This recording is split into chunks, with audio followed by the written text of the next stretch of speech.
Good afternoon. It's an honor and a privilege to introduce a great friend and partner to Synchrony, our keynote speaker, Frans Johansson. Synchrony was fortunate enough to work with Frans and the organization he founded, the Medici Group, to help guide our senior leaders in developing new business initiatives. Synchrony embarked on a multi-year process with the Medici to accelerate our company's culture of innovation and to develop new initiatives that were incorporated into our company's vision and strategy.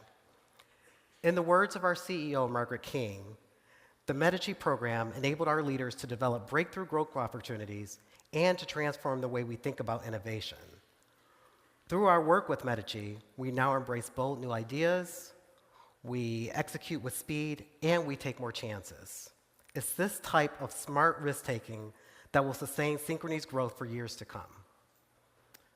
The Medici approach has provided our leaders with the tools and the mindset that will drive our company's long-term prosperity and has taught us today how to become tomorrow's innovators. Frans Johansson is the founder and the CEO of Medici Group, where he advises executive leadership from the world's largest companies, including 30% of the Fortune 100, as well as some startups, venture capital firms, government agencies, and universities.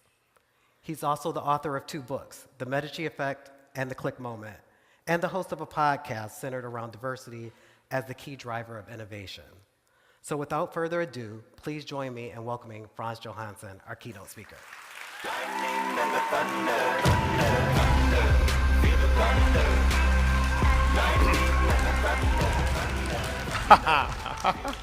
Good evening.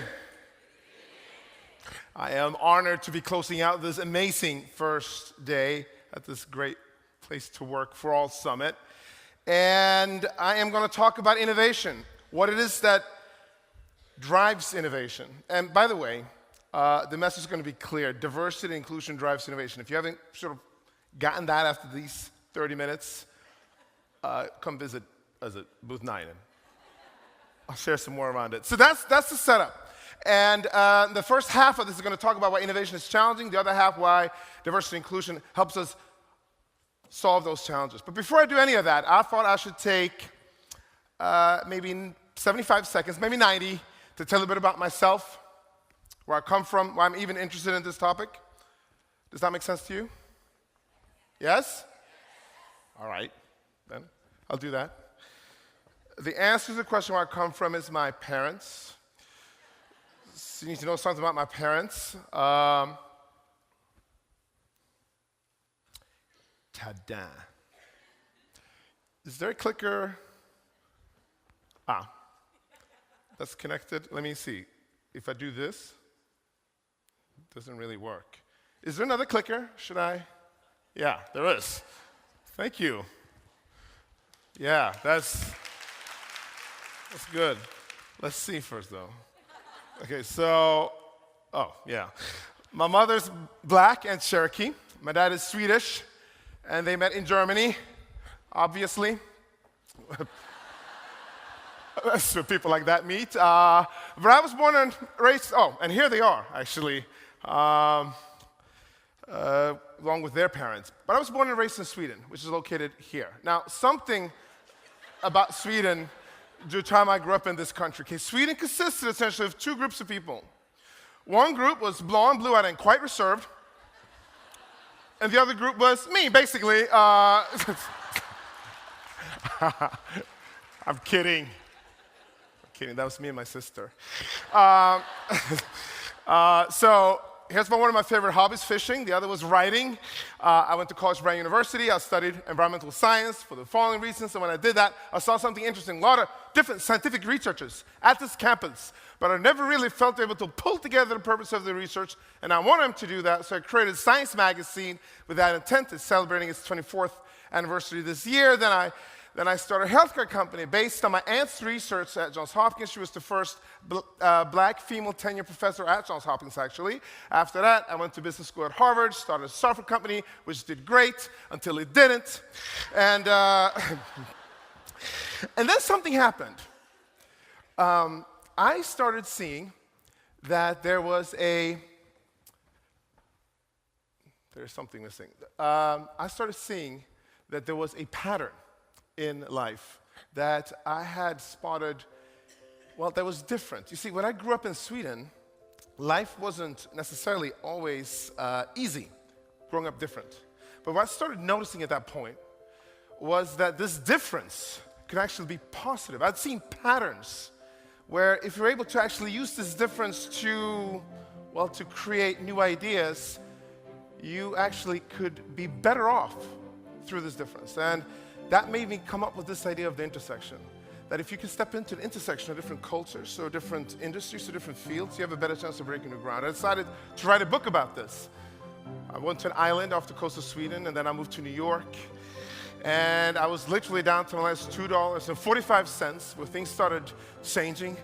The book came out. It's now translated into 21 languages. I wrote another book called The Click Moment. I'm going to talk both of them today. It enabled me to start the Medici Group. And our vision is a world where we use our differences to change it. We operate in what I consider the most amazing and powerful intersection in the world today, the one between innovation and strategy and diversity and inclusion. And we've been able to take companies on this journey. In the middle of this, I got married, moved to Brooklyn. Now I have a daughter. Actually, I have two. And now I'm here with you. This is a story up in this point in time. Thank you. So, I was sometimes asked a question by sort of would-be entrepreneurs seeking escape from life within huge corporate structures. How do I build a small firm for myself? And according to me, the answer seems obvious. Because all you really need to do is buy a very large one and wait. Gonna have a small one soon enough. The world is moving. It's moving fast, and it's challenging. If there's one question I get from CEOs today that is different, I mean, so 5 or 10 years ago, they would ask about what is the strategy we should do, or what is the new killer product. But here's the question they're kind of asking right now. Is the world outside of our organization changing faster than we are? Because if that is true, then ultimately we're doomed. So the question gets to, how can we actually change faster? And this then is followed with another question. Why is innovation so challenging? We've been focusing on, we've been trying to do this. Why is innovation so challenging? Because that is seen as the answer to help the organization move faster. So I want to address this first question. Why is innovation so challenging? And in my opinion, there's lots of reasons why. I mean, you could spend hours just talking about that. But I'm going to hone in on what I consider the most important reason, which is that we tend to rely on expertise and logic in trying to reach success. And now you look at this and go, yeah, obviously, what else are we supposed to rely upon? Like incompetence and not logic? Like that doesn't even make sense. So let's unpack this for a second. I mean, what happens if you believe that you can use logic and sort of a rational analysis to figure out what your next best move is going to be? If that is your competitive advantage. Well, if you believe that, then you have to believe that your competitors do not have access to logic. I mean, if this is your edge. But they do. And then we end up having things like this happening. Imagine for a moment that you work for a car company. I'm going to pick one completely at random. Let's say Volvo. Now, this is, by the way, an example from Youngmi Moon, a professor at Harvard Business School, but it perfectly illustrates the point I want to make. Now, let's say that you evaluate cars along 5 dimensions, and I'll read it out so for those of you in the back that might not be able to see. Reliability, size, safety, design, and miles per gallon. And let's say you have a direct competitor. Let's call it Audi.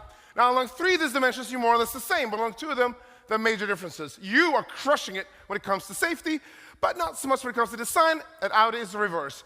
If I now ask you, what should you improve? The answer is staring at you from the screen, because if you can just improve the design, well, then you'll crush Audi, except Audi's thinking the same way, so what did they improve? Yes, and now something interesting starts to happen.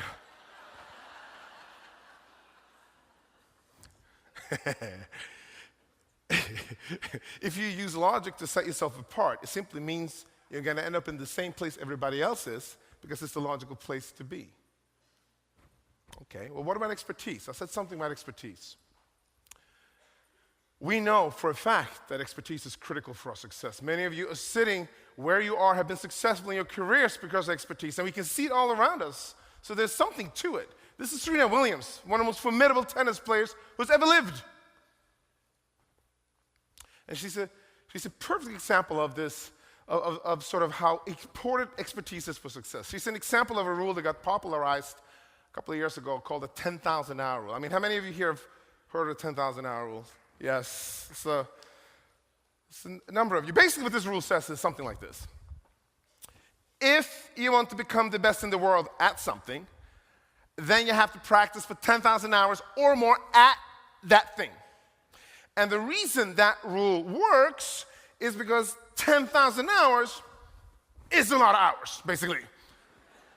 That's what it says. It says that her success is less a matter of some sort of natural-born talent and a direct function of dedicated, focused practice. And you know what? In her case, without a doubt, she can barely remember having lived a single day of her life without either played or practiced tennis.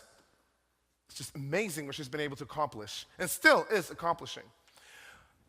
And this rule has been used to describe success more broadly, but does it really hold up? I mean, how many hours of practice do you think Reed Hastings had in video rentals before he started Netflix? He'd rented a couple of movies. Okay, he didn't like the experience, so he starts Netflix. Or take Richard Branson. Richard Branson starts Virgin Records, and then he does the next logical thing, Virgin Airlines. How many hours of practice do you think he had running an airline? You know, he started with a lawyer. Like, what's going on? Why is it that for Serena, expertise perfectly explains her success? But in other situations, it doesn't seem to be enough. And the reason why is because for Serena Williams, the rules of the game never changes. These are the measurements of a tennis court, and they stay this way for like 100 years. And if the rules change, the rules are sort of very slight and well telegraphed. They used to be, for instance, that if you wanted to serve a ball in tennis, you needed to keep one foot on the ground. And they changed that rule in the 60s, so you could now jump and serve. Wow. How can anybody keep up in this fast-moving world of tennis where the rules keep on changing all the time? Look, Serena knows exactly what she needs to do to win. She just has to do better than everybody else. But how does it work if the rules are not locked down? Nokia used to be the Serena Williams of the mobile phone world, and they knew the rules of the mobile phone world completely. You know, in 2007, they had 3 times larger market share than any other competitors. And at that time, phones were supposed to have cool colors. Well, cool colors, cool shapes, and cool ringtones. And then none of it mattered. Right? All the phones were black or rectangular, and ringtones, nobody cared about those anymore. It was all about apps. And of course, this is set up how phones look today. If the rules of the game can change, then your ability to understand exactly what you need to do next drops. It's a very necessary relationship. This is why innovation is so hard. I mean, if you could just use logic, if you could just use expertise, you would never have any trouble innovating. The problem with innovation, the challenge around it is that it's not enough. Well, wait a minute, you might say, maybe, but maybe Nokia were just idiots. They couldn't see the trends that were coming, right? Here's a quote by a Nokia executive. It's a very insightful quote. We missed big trends, basically. It's from the former CEO of Nokia. But how easy was it to spot the trends? I mean, honestly, today's obvious. The iPhone came out, and then the Android, and so on. But what do people say about the iPhone when it actually came out, right? I mean, was it an obvious success? Here's what they said at CNET, which was the leading tech site at the time. Apple is slated to come out with a new phone, and it will largely fail. So that was wrong, okay? Here's Bloomberg. Apple is unlikely to make much of an impact on this market. Here's Ed Colligan. He used to be the CEO of Palm. Okay, we've learned to struggle for years here, figuring out how to make a decent phone. PC guys are not just going to figure this out. They're not just going to walk in. I'm not out to make fun of these people. My point is simply this. They knew more about mobile phones than anybody else on the planet. So if they couldn't figure out what's the next logical move is supposed to be, who is supposed to do it? I mean, who do you turn to? It's not obvious. The truth is that it's the unexpected that makes us stand apart. The unexpected means that we hit upon something that was not obvious. That we hit upon something that was not, that you couldn't just arrive at with even deep expertise. And over again, we find that this is the case. There were any number of people in Silicon Valley that was slamming their heads against the wall when YouTube came out. I mean, are you kidding me? You upload a video and then you watch the video. Like, that's the idea? Well, I did not think of that. Except even the founders of YouTube didn't think of YouTube. YouTube started out as a dating site. Okay, the idea was you upload a video yourself, and then people vote whether or not want to date you. That's an awful idea. But then they had an insight. It happened at a dinner. They said, wait a minute, we're filming these dinners, but we had nowhere to easily share the movie. They realized that YouTube could do that, and that became YouTube. Of course, they got acquired by Google a couple of years later, and everything is history after that.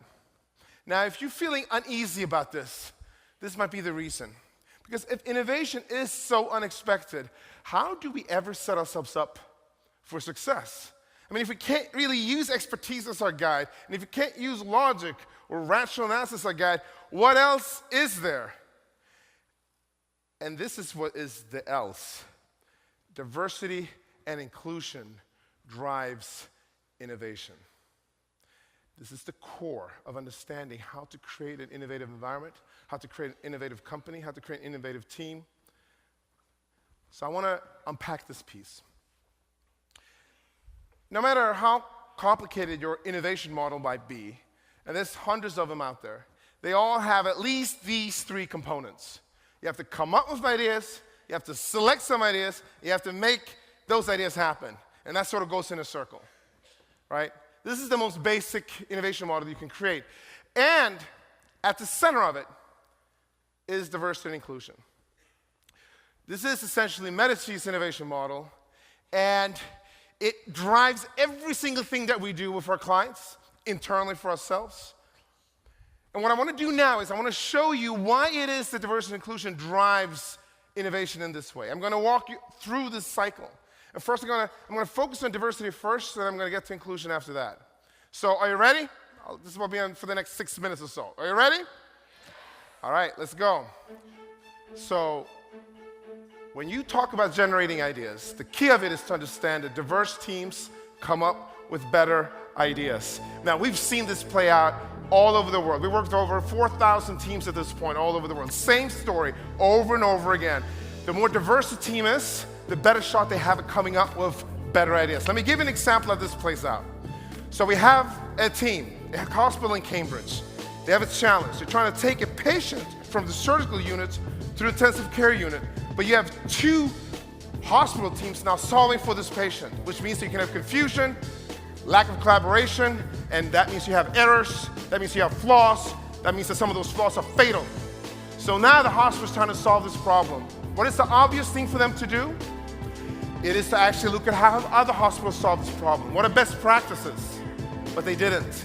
Instead, they teamed up with McLaren to understand what happens in a pit stop crew in a Formula One car race.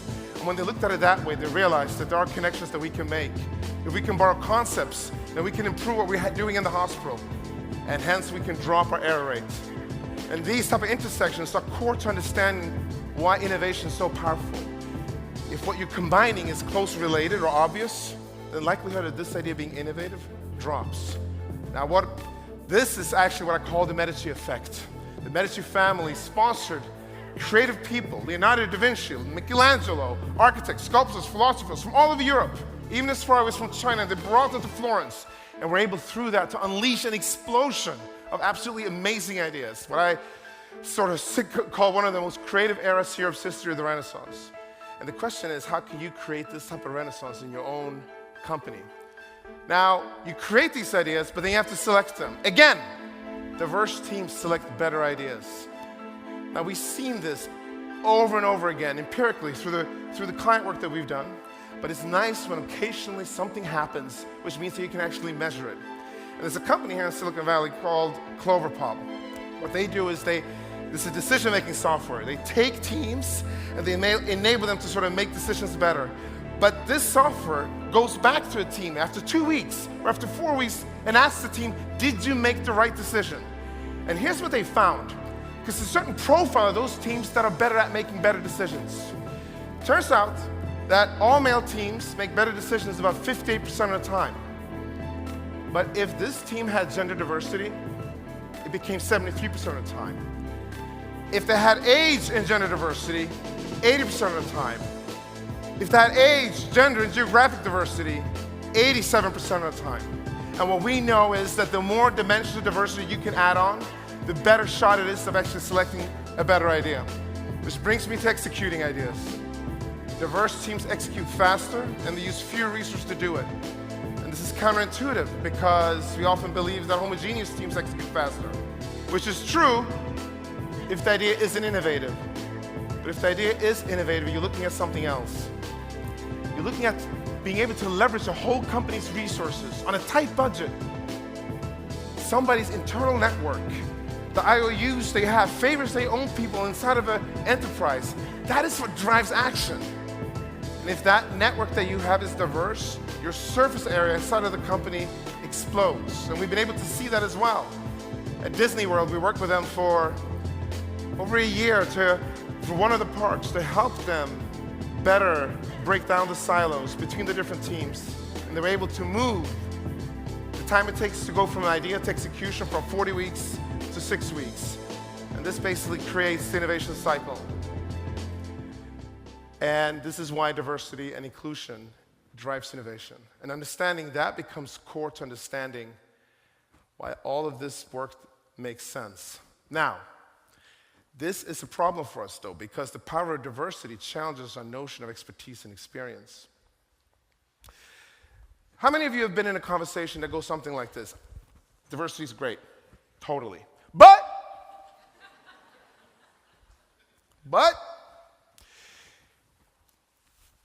we still, we're still going after the most qualified person, right? So I'm like, I like diversity, but like, how many of you have been in a conversation that goes something like that? This is something that becomes critical. I mean, what I'm saying is that diversity is actually a driver of innovation. So how do we connect that, or how do we square that with how we think about expertise and experience? So imagine that you want to add somebody to your team. You have 2 people to choose from. Now, one is Peter, right here, and the other is Louise. Now, the surface area of this sort of bubble on this image represent their sort of combined experience and expertise. And in this case, Peter has a bigger bubble than Louise. So this should be pretty much a no-brainer. We should go for Peter. He's much more experienced. And when you make selections based on an individual, maybe that's the conclusion you would draw. But that individual actually is going to join a team when they join a company. So it's important to actually look at the team itself. And here's the team that this person will be joining. We got George, okay, we got Nina, we got Anders. He is really experienced. Like the bubble doesn't even fit in the slide. We got Juan and we got Bill. Now, if you map this out on a square, it looks something like this. We got George there, we got Anders, look at that super experience. We got Nina, we got Juan, we got Bill, and we got Peter. And here we got Louise. So who adds more to this team? You can say it. Louise, right? Yeah. Louise adds more to this team. And this suggests that in an era where innovation is becoming the key driver, not just of sort of creating new ideas, but of growth, we have to rethink even how we think about recruiting or how we think about who joins the team. Diversity itself becomes a value. Diversity itself trumps our traditional way of looking at ability. In fact, I bet you that if you ask this group of people, what's the size of this box, they would say it's like this. Yeah, we're freaking good. They wouldn't even know that actually there's a whole other place they could go to. It requires Louise to do that. Now, this brings me to inclusion. Because without inclusion, diversity becomes meaningless. And let me just say a word about this, because there's a lot of talk about inclusion, of course. And somebody here in the audience came up to me when I was on the floor earlier today and said, I hope that this conversation around diversity and inclusion, with all this emphasis on inclusion, doesn't really, let's not forget about the diversity piece. And I said, you know what? Actually, companies are really good at inclusion. I mean, as long as we're talking about, people who are like yourselves. The reason inclusion is an issue is because we're talking about inclusion of diverse teams. I mean, companies are excellent at having inclusion of homogeneous teams. Happens all the time. It is only in context of diversity that this inclusion becomes a key driver. And we think of inclusion as activating diversity. So diversity in a team gives you the potential of what that team could do. But inclusion is how you think about activating what happens. And here it is worthwhile for us to revisit this graph again. And I want to go back to this graph. Because if you look at this image, it's not a stable situation. This is not going to persist. And why is that? Because if you look at this group of George, and Nina, and Bill, and Anderson, Juan, they're looking at Louise, and they're seeing somebody that they can comfortably ignore. I mean, they might give lip service. Yeah, oh, that's a great idea. Thank you.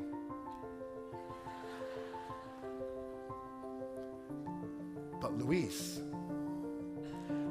also faces a challenge. Because Louise is ambitious. And Louise wants to perform. And she realizes what's going on. And now she starts to shed every single bit about herself that is different. What can I do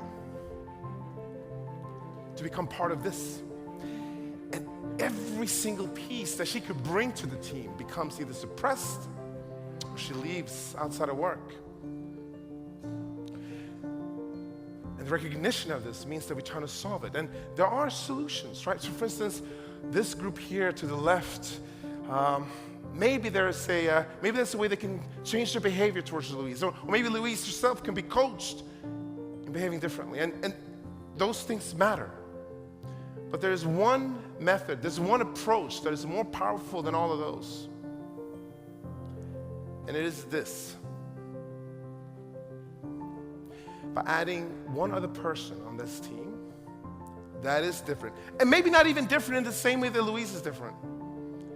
The entire dynamic changes. This group becomes much less able or willing to ignore both Louise and Gita. And Louise and Gita themselves are able to much more strongly defend who they are. This is basically the core of understanding how to drive inclusion. It's about behaviors, but it's also about pure numbers. Research shows that actually going from one person that's different on a team to two makes a huge, real difference. And this is how we understand the rise of diverse and inclusive teams today. It comes from this dynamic. You're about to see a complete unleashment of diverse and inclusive teams within your companies, outside of them, and they're going to become your core innovation engine. Now, question then, how ready is your organization to drive innovation in this way? That might be the question you're asking, and we have a way of thinking about that.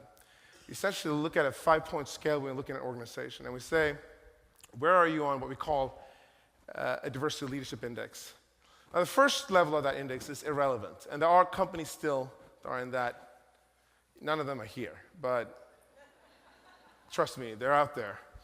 But okay, fine. Let's move up on this scale. The next one is compliant. right? So it is clearly against the law. Doesn't prevent everybody, but so we don't want to run afoul of the law. So that's where that comes in. Now the third level gets interesting. So this is the right thing to do. When it's the right thing to do, we really have to work hard at doing it. At this point, diversity initiatives, as far as we can tell, are put essentially on a parallel track of the other key strategic initiatives of a corporation. You can sort of see it's like, well, how does this link in with your recent way of thinking about expansion into a particular marketplace or a particular M&A strategy? And it's like, well, actually, we're not talking to each other. That gets to a fourth level, which is that it's market-driven. This is the recognition, right, that the world itself is becoming more diverse, hence we have to become more diverse. It's this idea that the market itself is changing, and we have to reflect it. And then we get to the fifth level, and that's what I call strategic advantage. That basically suggests that no matter what issue you're solving, market's facing or not, because this fourth level, market-driven one, this is one that consumer-facing companies tend to sort of see much quicker than B2B companies. B2B companies have to sort of go through one extra iteration to get there. But this last level, the strategic advantage, this means that no matter what issue you're solving, no matter what opportunity you're pursuing, you're better off using a diverse team to go after it. Supply chain, procurement, marketing, strategy, hiring. And it's become obvious to us that D&I is a completely untapped source of competitive advantage. This is the competitive advantage. It's not logic. Even expertise is becoming much easier to get a hold of today.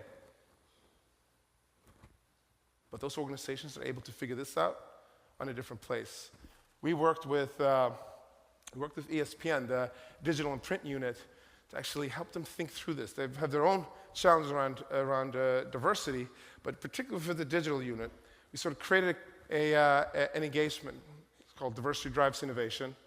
And through it, we looked at this on a global lens. At the time we started with them, they had one international website. And within 2 years, they'd moved that up to 12. And each one of those international websites were created by a mix of people that understood the local business, in Argentina, for instance, but then they added other types of diversity to it. And the leader of this, understanding the value of diversity and inclusion, was able to completely change his leadership team and increase the diversity of it through a variety of ways that had impacts. They appointed the first female editor-in-chief for a sports magazine, which was the ESPN magazine. And through their sort of high-profile body issue, they completely changed who was in that. They had the first transgender athlete, for instance, a couple of years ago when this played out. Over those 2 years, they were able to expand the global and diverse fan base and grew monthly unique visitors by almost between 50 to 60%, making it sort of the largest media website really on the planet. And here's what's interesting about this. It's a race right now, because when you're recruiting diverse talent, you have an easier time recruiting diversity if you have diversity.